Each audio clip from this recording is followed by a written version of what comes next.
Good afternoon, everyone. I'm Tamiko Brown-Nagin, Dean of the Harvard Radcliffe Institute, and I'm so pleased to welcome you to this year's Kim and Judy Davis Dean's Lecture in the Humanities, featuring the celebrated cookbook author, food writer, and video host, Priya Krishna. Before I introduce today's speaker, let me take a moment to thank Kim and Judy Davis, whose support makes this lecture series possible. And I'm very glad to have Kim Davis in the audience. Welcome, Kim, and thank you so much.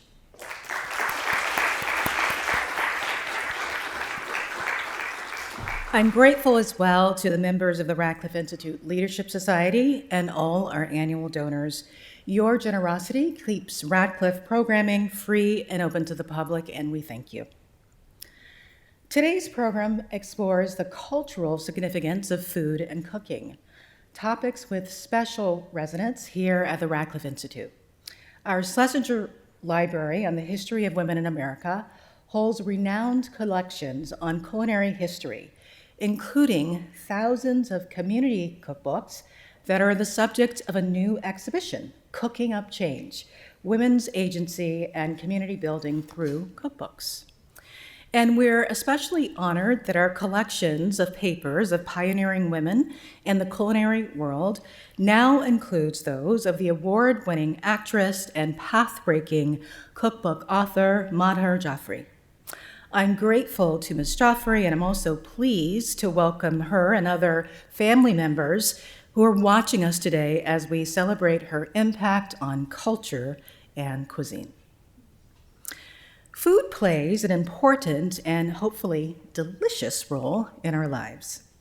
It is, of course, a biological necessity, but as scholars and food writers have explained, cooking and cuisine hold great cultural significance as well. Food reflects history, politics, and social structures. Preparing and sharing meals can also be a rich source of identity, connection, and community. And the process of making a meal, from choosing ingredients to preparing them in distinct ways, is an act of creativity, expression, and care. In short, cooking is an essential task of daily life and so much more. Madhur Jaffrey's life and impact underscore this broad cultural significance. Born and raised in Delhi, Madhur started cooking while studying at London's Royal Academy of Dramatic Art in the 1950s. She was unhappy with the food there, so she began writing home to her mother for recipes. Through her mother's guidance and her own memories of childhood meals, Madhur honed her skills and deepened her knowledge of Indian cooking. She'd go on to share this knowledge with the world.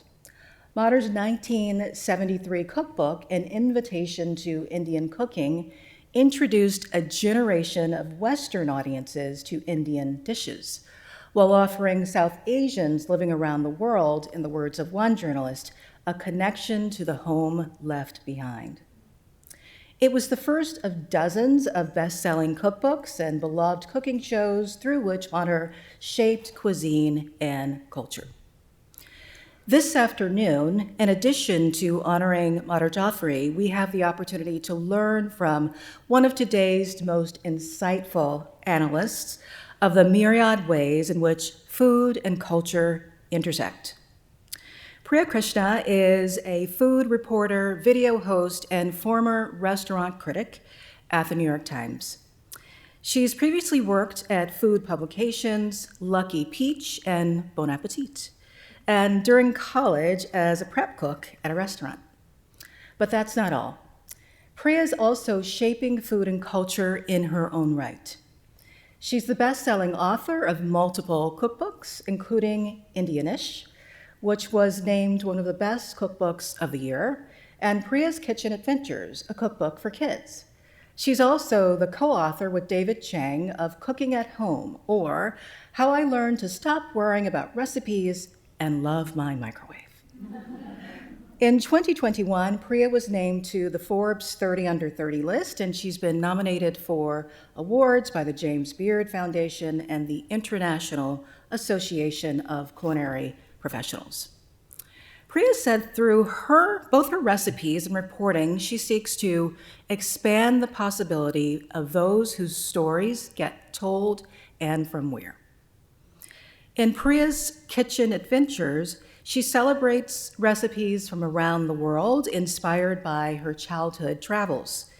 And in Indianish, she shares her mother Ritu's innovative recipes, which Priya describes as 60% traditional Indian, 40% Indian plus something else.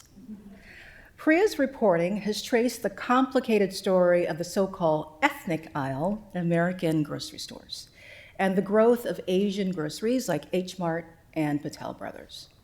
She's chronicled how shifting conceptions of health and wellness are shaping our diets and how the COVID pandemic and immigration policies affected restaurants. And Priya's On the Job video series highlights critical but often overlooked roles within the food industry, from the dishwasher helping keep kitchens clean in a busy Brooklyn restaurant to a hospital cook in Pittsburgh delivering both nutrition and the comfort of a hot meal. With curiosity and respect, Priya reveals the skill and the commitment of the many people who sustain our food industry. This afternoon, Priya will be joined in conversation by my colleague, Durba Mitra. Durba is the Richard B. Wolff Associate Professor in Studies of Women, Gender, and Sexuality here at Harvard University, and she previously served as acting faculty director of the Schlesinger Library and was a Carol K. Forsheimer Assistant Professor here at the Radcliffe Institute. We're so happy to have you back. A scholar of feminist political thought, sexuality studies, and global intellectual history, Durba is the author of the books Indian Sex Life, Sexuality and the Colonial Origins of Modern Social Thought, and The Future That Was, A History of Third World Feminism Against Authoritarianism. Her numerous honors include the Bernard Cohen Book Prize, and she was named a favorite professor by Harvard College graduating classes for 3 consecutive years. Woo.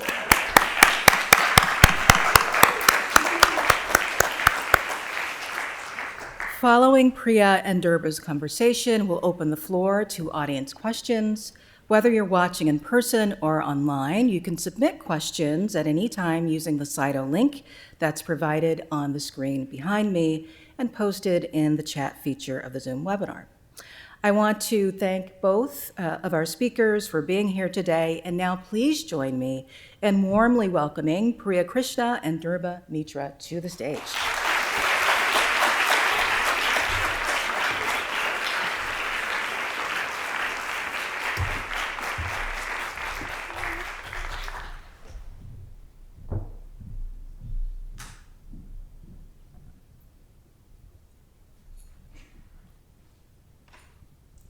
Thank you all so much for being here. What a joyous occasion.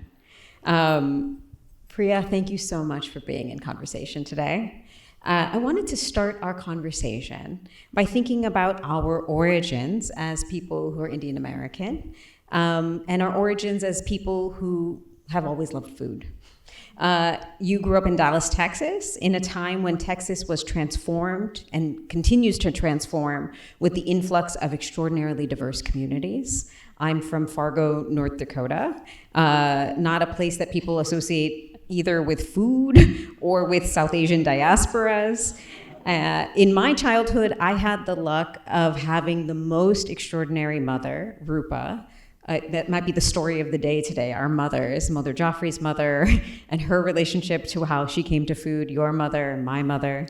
My mom is truly a gourmet chef, and she radically transformed the communities and people in Fargo, North Dakota by bringing them together through her food.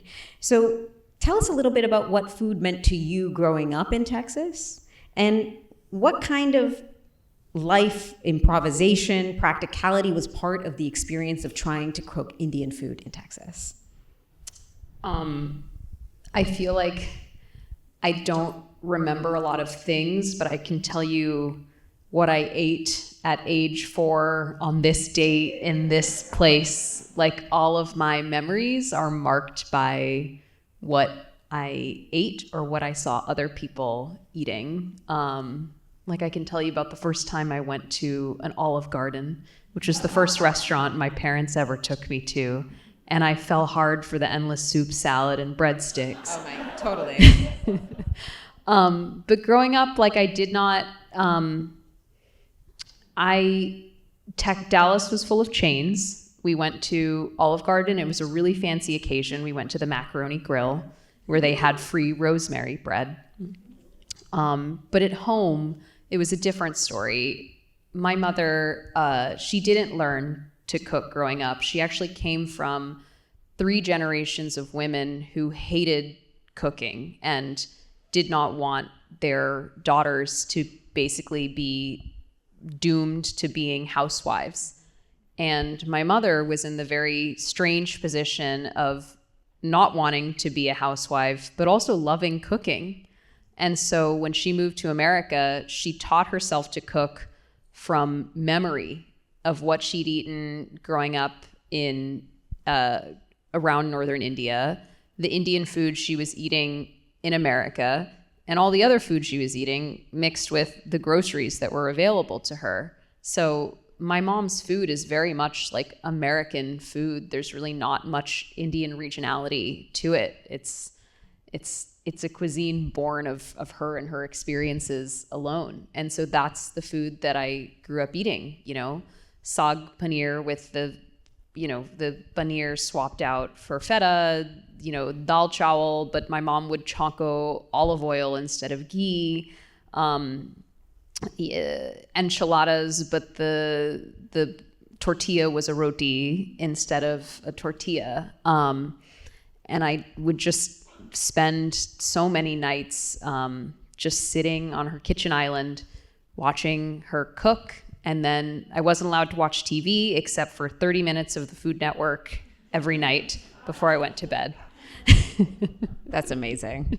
And since you've brought your mother up and we begin there, you work closely with your mom. She's a collaborator, Priya Krishna, with whom you have co-authored, I think, 2 cookbooks. She's a collaborator. She often visits your videos. She's often there in your mind. And you wrote this incredibly beautiful piece in 2024, I Didn't Truly Know My Mother Until I Cooked With Her, where you declare that cooking created an opportunity to traverse generational difference between a woman who grew up in India, was not an American, and yourself as an American who was also awkwardly going through the experience of growing up here.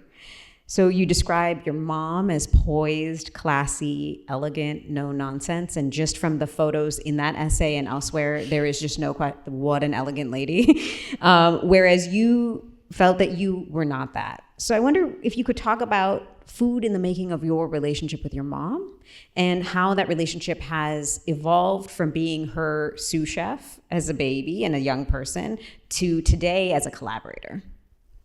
Yeah, I mean, honestly, nothing can prepare you as a teen for having like a hot, cool mom. Because when you're a teenage girl, you're like, you've pimples on your forehead and your eyebrows are over tweezed and you have no, like, I was all of the cliches, and my mom was everything I wasn't. And instead of being like, oh my God, my mom is cool and hot, I was like, oh my God, she's distant and inaccessible.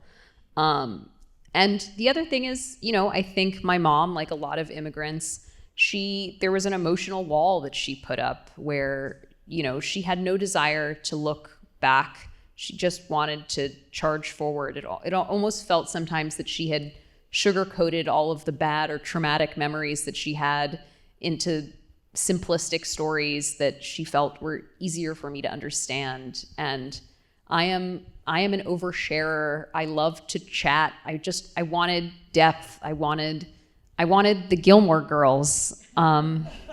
I wanted the fast-talking Lorelai Rory exchanges, and that just wasn't my mom. I feel like we both wanted each other to be something that we never would be. But then we moved into this house because it had a kitchen my mom fell in love with, and my mom developed this routine where she would come home from work, She would go into her closet. She would change into sweatpants. She would put on ABBA Gold, #1.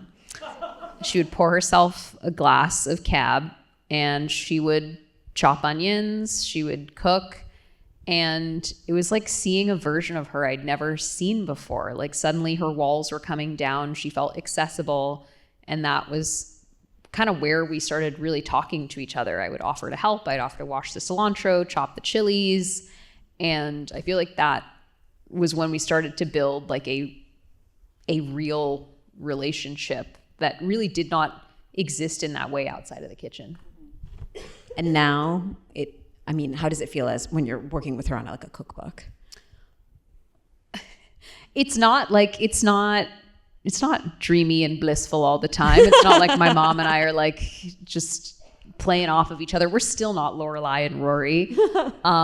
When we were developing Indianish, I moved home to cook with her, and I remember more arguments than anything. I remember my mom would work, she would come home, and I would put out food for her to taste that I had tested, and she would taste something, she'd say, "Where's the coriander seed?" And I'd say, "You didn't put that in the recipe." And she'd be like, "Well, it doesn't taste good without the coriander seed." And I'd be like, "Well, it's not my fault because you didn't put it in the recipe." And she's like, "Well, you've eaten the dish, you should have known." And this happened over and over and over again. I mean, I burnt so many pots of Rajma chawal that I will never publish that recipe anywhere. It's too traumatic. Just too many red beans that just burnt to a crisp because my mom just like could not explain to me how to properly cook the Rajma. But you know, it's also really fun. It was a way to really get to know her, and in learning the backstories behind recipes, I was learning her story. She was opening herself up to me in a way that she might not have if I had just asked her, you know, what was difficult about immigrating here. It was easy to weave it into a story about a recipe. So I'm actually writing I'm writing a book about my parents now, a book of essays about them. And I feel like Indianish opened the door for me to be able to ask them questions because, you know, we are raised to see our parents as authority figures, not people. Yeah, absolutely. And I mean, just the way you're describing it, right? Even the idea of a recipe that would be written is it's unusual to write a recipe. I mean, yeah, in India, oral tradition is how recipes are passed down. Absolutely. And so you are creating this incredible archive inscribed about your family or through video. You're doing it in so many media forms about your family. But speaking it exactly, like you're not going to ask your mom, what was the experience of alienation you felt, racially upon arrival to the United States? But you might say, where did you get this ingredient? Yep. Or which grocery store did you go to? And I really love the idea that Indianish allows you into that story. Okay, so we are here to mark the occasion of the collection and the now opening of the collections of the extraordinary writer, path-breaking chef, actor, and fiercely independent thinker Madhur Jaffrey. I am a scholar of women of color and histories of women, and it has been a priority in my work to ensure the preservation of rich histories, which are too often neglected. And here at Harvard, I had the opportunity to work with colleagues at the Schlesinger Library on the history of women in America to expand what it means to preserve American women's history. And I feel like that's so much of your work, is to think about what is the America that we live in today. So I wanted to share 2 images from the Jaffrey collection with you all and have us talk a little bit about those. So can I get the first image up? First is the iconic image of Madhur Jaffrey surrounded by abundant ingredients and foods cooked in a sari. What comes to mind when you see this image? I love this image. It inspired an image of my mom cooking in a sari in Indianish. I love it. I mean, it strikes me that you often wear saris also when you are taking photos with your mom for your Yeah, materials. I mean, I don't often wear saris because I am clumsy. Yeah. I think it's amazing that people like Madhur and my mom are able to carry them so effortlessly, because it is with great effort that I carry a sari. And so I feel that this is like, this image is so bold because, you know, it is an amazing, striking image, but it also captures something that women in India do every day, which is cook full meals wearing saris. Mm-hmm. That's right. And sitting on the ground, which I think is also another reason I love this image. And also, she's not just wearing an everyday sari. I think I read in her memoir, like these are like real, like heirloom saris. So this is kind of like a defiant image. It's like cooking in couture, basically. Yeah. Cooking in couture and looking gorgeous doing so. I think that this also speaks to one of the things you see in her recipes. First of all, that her first book in 1973 is an invitation. You know, what we get in this image is that sense of invitation. But the other thing, which we were talking about, we had the opportunity to look at the collections earlier today, is the unusual ingredients that she always brought together in her recipes. I can't, just the many, many types of things that came together. She never dumbed down her recipes, which I thought was really amazing. Can we go to the other image? So here we have one of the many, many, many recipes that are in the collection, which comes from one of her own recipe compositions. And actually, when we were looking at it earlier today, we think it's actually many different recipes. So thinking with this image, first of all, what do we see? What are some things that strike you about this in thinking about how you compose a recipe? I see asparagus, which is, I mean, correct me if I'm wrong, but I don't think if you were in India, you would see an asparagus sabzi, but there is one in my cookbook too. So we were thinking along similar lines. There's some kind of maybe a raita at the top. I see a 1/4 pound of curd. I think that says curd. Yeah. And I'm also struck by, you all can see the oil stains. Yeah. So these are tried and tested recipes.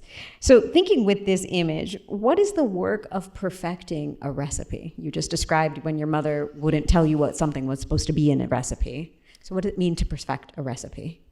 I feel like it means something different to really anyone, but I really wanted my recipes to be accessible to a person who did not cook. I think that there's a lot of recipe jargon out there, like what does it mean to fold in the cheese? It's a legitimate question. So how do we explain things to people who don't usually read cookbooks? So when I was writing my recipes, I tested them. My mother reviewed them and tested them. And then I invited anyone who considered themselves an amateur or like non-cook to test recipes. I put a call out on my social media and people signed up, and I sent them the recipes because usually what you do is you hire a professional recipe tester. I wanted to see, do people who like are just the most amateur cooks, can they go from zero to cooking Indian food? And I was really brutal. I changed a lot of recipes. I cut the recipes that people didn't like or that didn't work. And then I tested the recipes again, shopping at my local Walmart, because I wanted to see if you only have access to a Walmart, which is the largest grocery store chain in the world, can you make these recipes? Can you make them with decent success? If I have to make some substitutions, can you still get to delicious?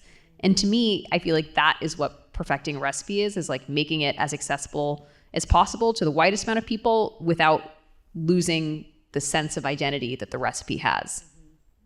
I love that phrase, get to delicious. I think that's so much of what you offer is a way of thinking about accessibility. And not only accessibility, but the fact that everyone should have the right to access delicious food.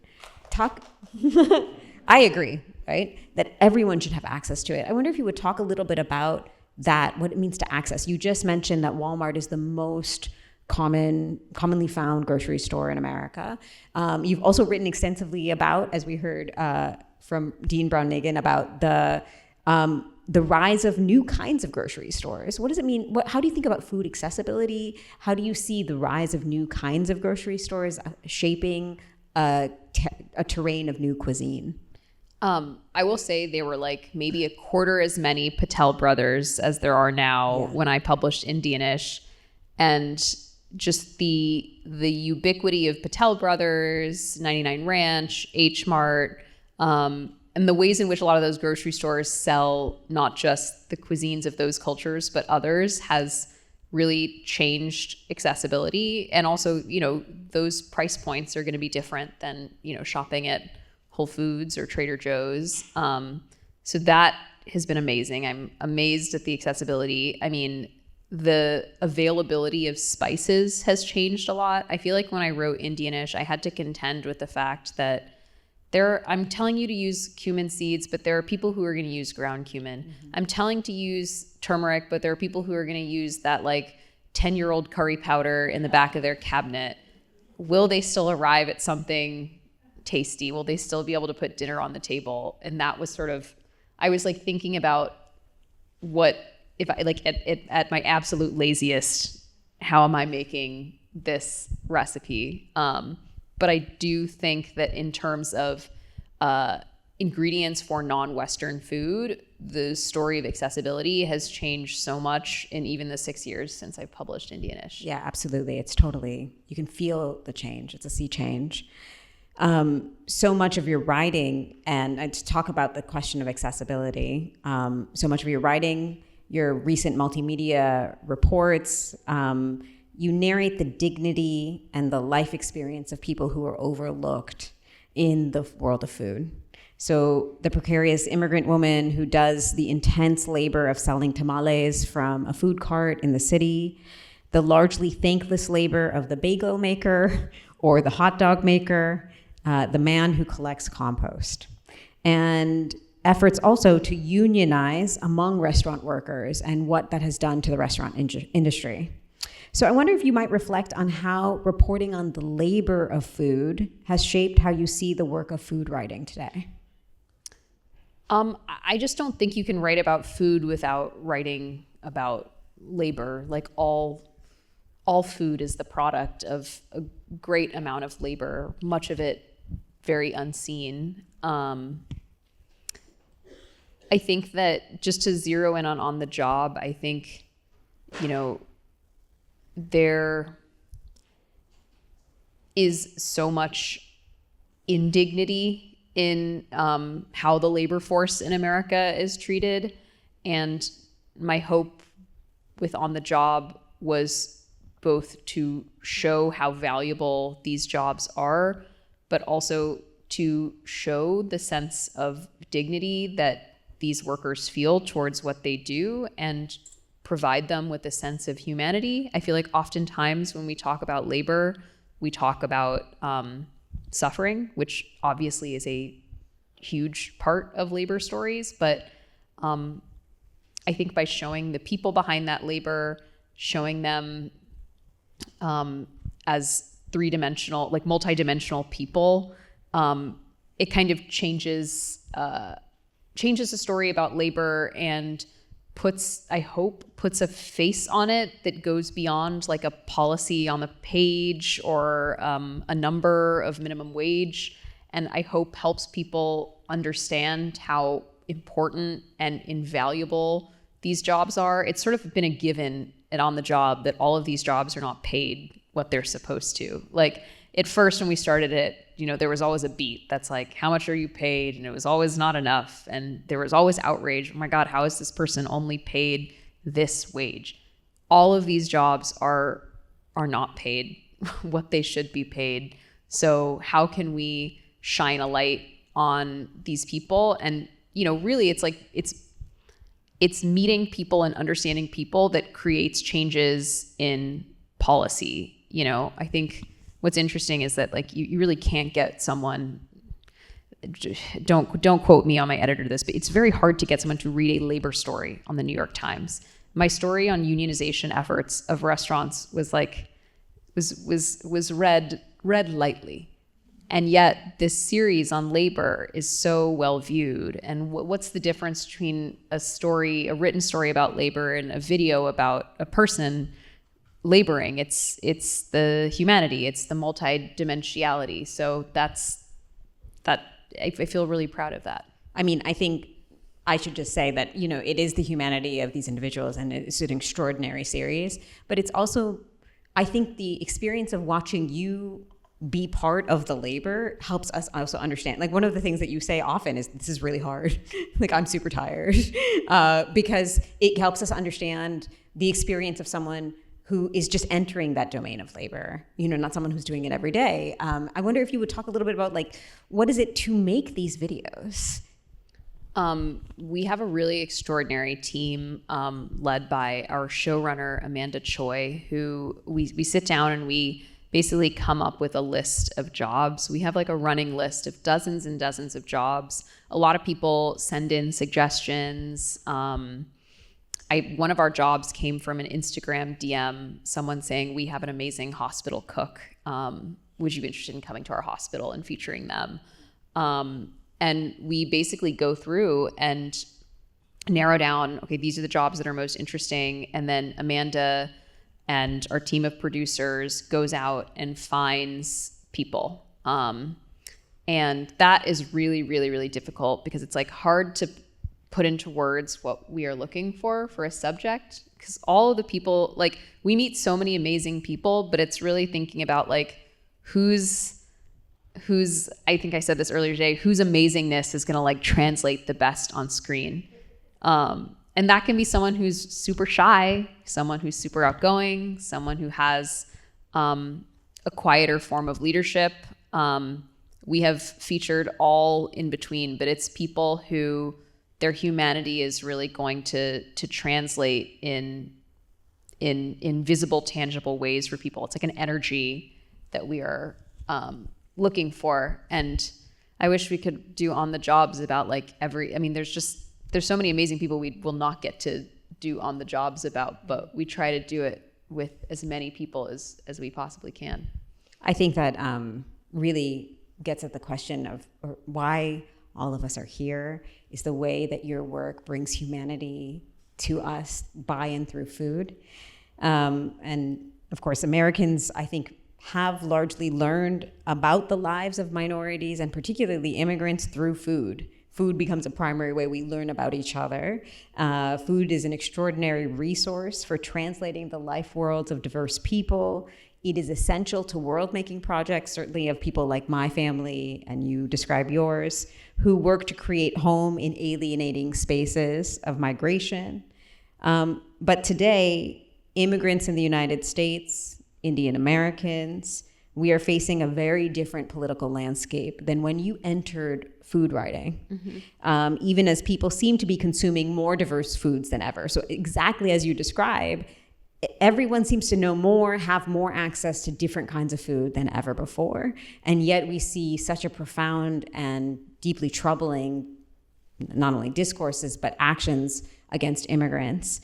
We're seeing new forms of racial hate and animosity, the expansion of ICE enforcement, as well as changing perspectives, particularly when we talk about Indian Americans, like I'm thinking about Texas, including the targeting and the reduction of access to H-1B visas, Indian American international students, what is a major shift in the last 60 years, with this expansion. So how do you see the role of food writing, the kind of food multimedia work that you do,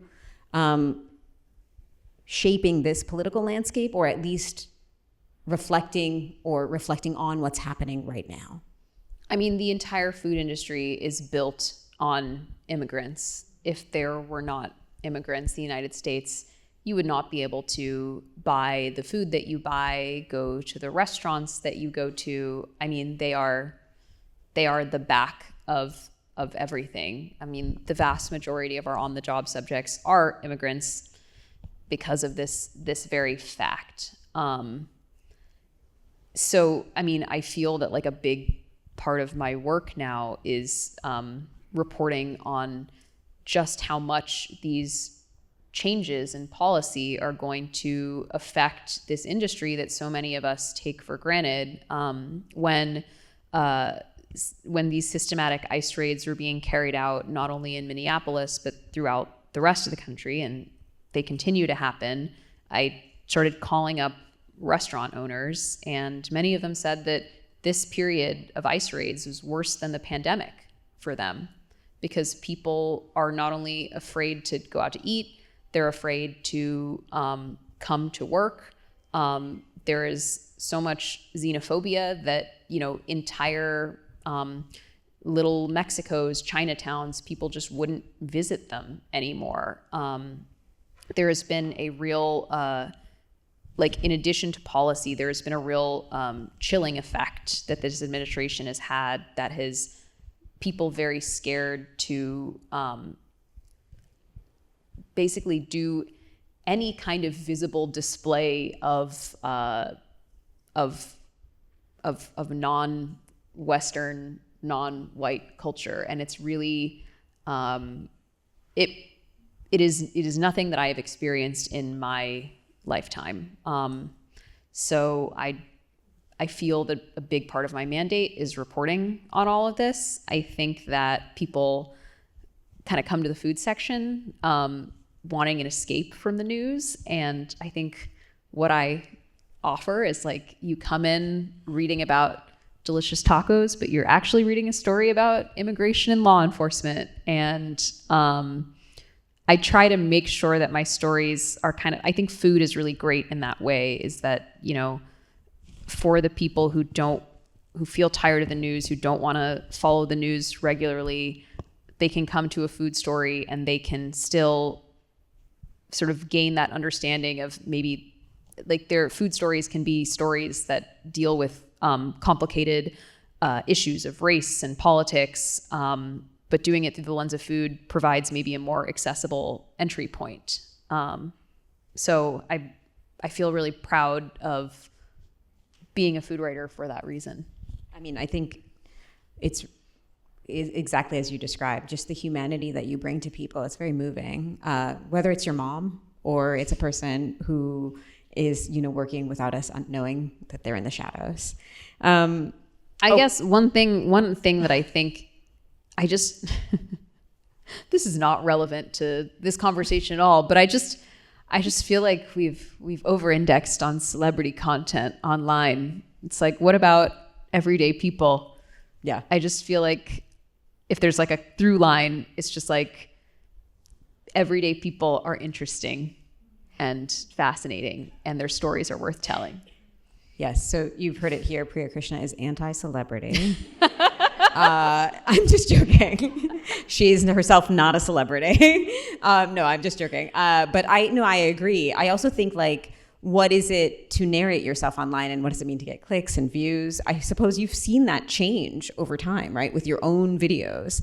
Talk a little bit about what it was like to create content early on. I have to say, I think I would hate to be on video. I would be oh my God, my face looked like that, or my voice sounds like that. What did that shift in media form mean for you as a person who started as a writer and then went into all of these other forms? I think the first time I went on video was probably for Bon Appetit. And I didn't go on YouTube a lot, so I didn't know if the channel was popular. I knew that people watched it, but I just didn't get a sense of if people really watched that channel. People really loved that channel. And so I think my first video went up, I made dahi toast, and I remember all of the other people in the test kitchen, they would do their hair and their makeup before the videos, and I was just sort of stepping in my t-shirt and jeans, and I felt so out of my depth. I was also actively developing recipes for Indianish. I don't consider myself a professional chef by any means. So it was really terrifying because, for anyone who has put a video up on YouTube, there could be 1,000 really nice comments, but you'll read the one comment that's she's holding her knife wrong, and you'll fixate on that comment. And so it was really scary. I remember I put out a video for Pav Bhaji, and you really assume that cooking Indian food and posting these videos on the internet, this is not very, very simple, very uncomplicated. That Pav Bhaji video, that was when I had to take my personal email off of my website because I got so many emails by people saying, this is not how my mother makes pav bhaji. No, it was like literally I got like emailed like really genuine concerned emails being like, dear Miss Krishna, I'm deeply concerned by your pav bhaji video because you do not have this spice in your pav bhaji the way that my mom does it, or my nani's pav bhaji has this and you did it with this. And I mean, it was just email after email, and you realize there are like certain recipes. I feel like for West Africans, it's like jollof rice that sort of inspire this level of discourse. So that was really scary, but it also was a reminder that I think when people feel that they don't have the representation that they need, they kind of put all of their expectations on the representation they get. But like the reality is that I am one person representing one experience, and Indian food is not a monolith, and there are just millions and millions of ways to experience Indian food, and there's just no way that mine was going to capture everyone's. Yeah, but it does speak to the burden that is placed on you as a person who is representing something that we haven't had for a long time. And I mean, I think for all of us watching the Bon Appetit videos, like we rewatched those videos during COVID, and then we tried to emulate it. And it's something about cooking which makes us emulate you, which is really striking. And I think you are a model for so many of us here. I don't know if that's true. Yeah. So a recipe, a cookbook can be an archive. As you've shown us of women's work, you said it's always a nani or a dadi or a mom, of family traditions, of ideas, of cherished memories passed on from generation to generation. And recently you went on a journey, which I'd urge everyone to watch on your social media, trying to recreate a family, and the New York Times, recreate a family recipe that was lost in your family. An adventure that takes you from Brooklyn to Tokyo to Delhi. So tell us a little bit about this adventure of trying to create a new archive for your family recipe, and some lessons that you've learned in using cooking and food to tell histories of your own people. Yeah, I can't believe the Times let me do this video.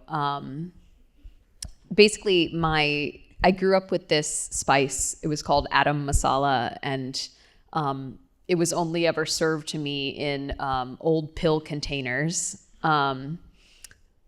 And yeah, a good, because it has the safety lock, so a really good way to not spill spices. And it was always served in this container, and I didn't realize it, but it was a spice that my grandfather had come up with.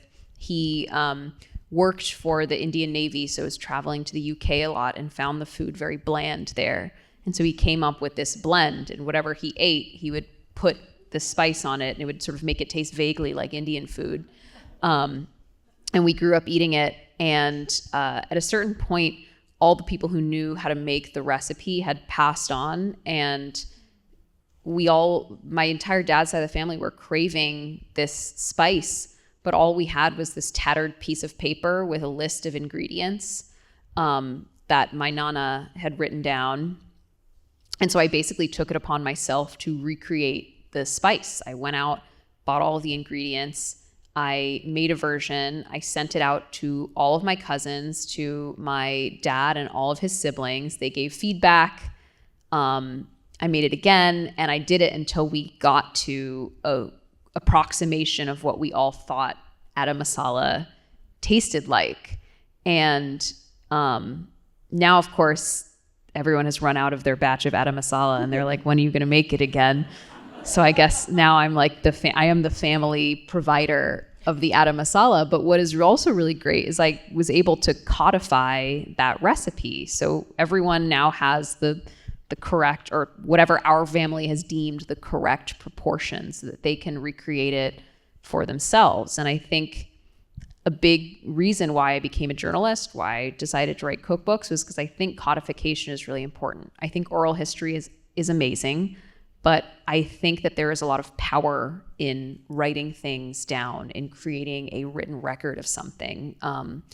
I always tell people, like, the reason why the American understanding of Indian food for so long was just curry powder was because it was the British who codified Indian food in English before Indians were able to do it.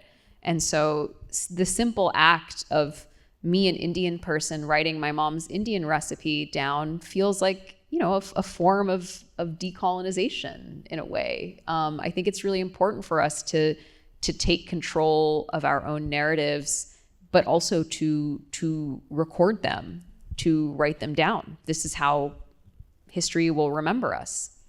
I so strongly agree. I also believe in collecting the collections of minoritized women.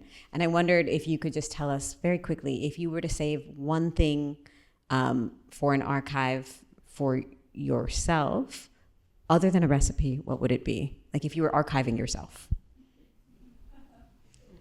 Probably a pill bottle of Adam masala. Yes, that's so good. I love that.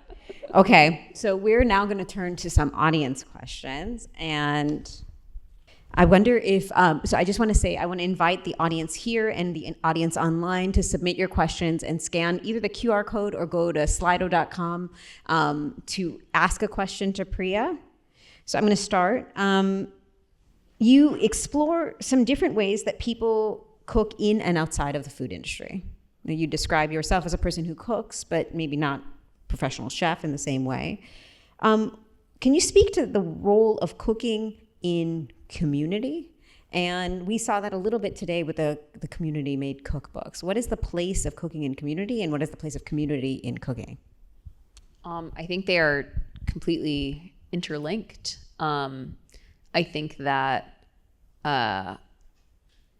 one thing that thankfully AI will not be able to replace is just like the idea of being able to gather with other humans and enjoy each other's company for a meal. We were talking about community cookbooks earlier. Before people had the means or know-how to publish cookbooks, they were self-publishing within their own community. And I think it is truly amazing how every community has their own traditions, their own cultures, and so many of those are tied to food. Absolutely. I wonder if you might speak a little bit more about how you choose your topics. So you talked about how you do the on the job and how you guys scope out great subjects. How do you develop your favorite journalistic topics, and does it follow any process or pattern? I try to think of what is at the surface as what everyone else is reporting on. And then for me, it's what's simmering right below the surface. I feel that every story I tackle, there should be something surprising. You should learn something you didn't learn, or think about something that you maybe took for granted or thought you thought about in one way, in another way. I try to tell stories that are really non-obvious. So I feel like that's sort of the guiding light for my pieces. Creative work every day. Yeah. Okay, I was like, everyone asks you this question. And because we had the discussion about your family's masala and you used the word correct, I have to ask the question again, which is, can you talk about the conversation in the food world surrounding authenticity? It feels like a burden that's placed on a lot of different food traditions, but authentic can be defined in so many different ways. So what does the word authentic mean to you? And how has it maybe shifted even in you doing a kind of archival work for your own family? I mean, authentic is whatever is true to you. And so by definition, authentic is subjective. It is not objective. I find the term this is an authentic restaurant to be kind of a meaningless descriptor, because what is authentic to you is not authentic to someone else, was maybe not authentic 100 years ago. An example I often give is that we think that authentic Indian food includes green chilies and potatoes, but actually those ingredients were brought to India by the Portuguese during colonization. So I just find it to be a deeply unhelpful word when people talk about restaurants, because I think it then puts the burden on people to chase whatever they see as authentic rather than chasing what feels just true to them. I think when I put Indianish out, I called it Indianish for that reason.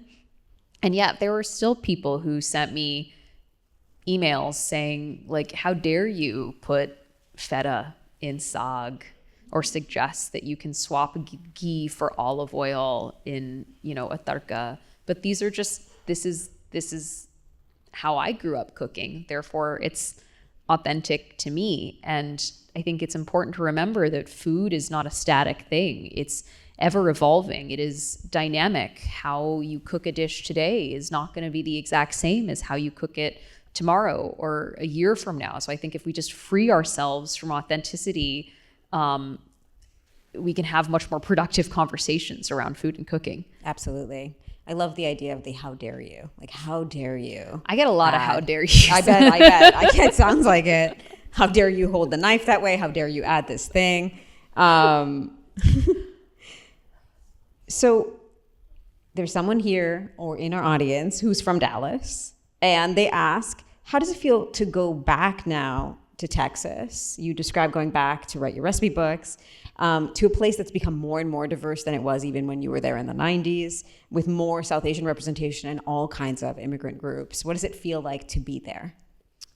It is amazing, but I think it's important to note that, Dallas was rapidly diversifying when I was growing up there, and we found a lot of comfort going to those neighborhoods. We did all of our produce shopping at Fiesta, which is a really great Latino grocery store. We went to the grand opening of the H Mart in Plano, Texas, because my dad loved that they gave you a free gift with every order, like a free calendar or a free set of chopsticks. He just loved a free gift. Yeah, absolutely.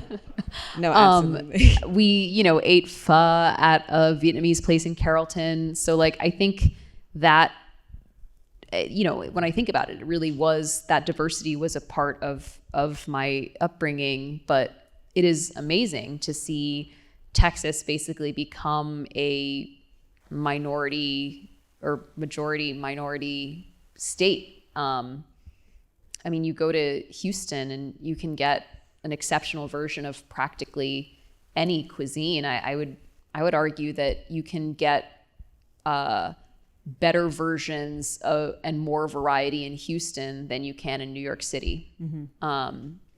So I feel as a Texan and as a person that Texas is a real bellwether for what's happening in the rest of the country, and food is sort of a perfect example of that. And what a beautiful way to think about the fact that if food is the way that we think about what's happening in our country, that we're here, that we're already here, that we will remain here, that's a really beautiful sentiment to think about how we can imagine what the future of this country can be by and through the food worlds that we've been able to create for ourselves. Okay, last question. What's something great that you have eaten recently? What is something great that I've eaten recently?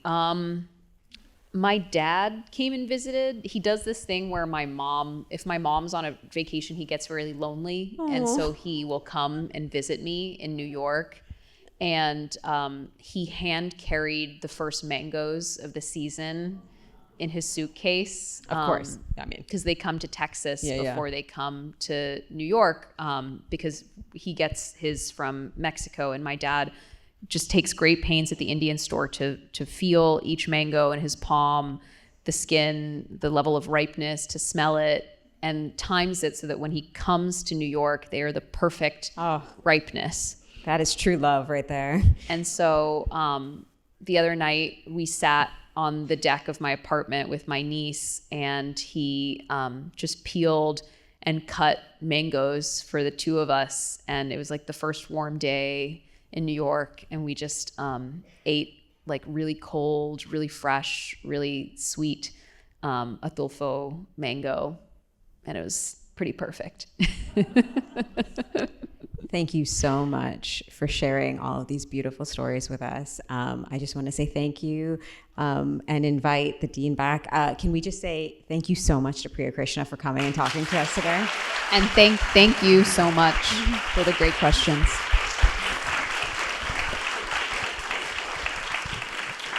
And let's say thank you to Durba Mitra as well for being a wonderful discussant. That was truly a lovely conversation. It was just terrific. I also want to say thank you to the audience members for joining us and for your excellent questions. I hope to see you again here soon, and I wish you a wonderful evening.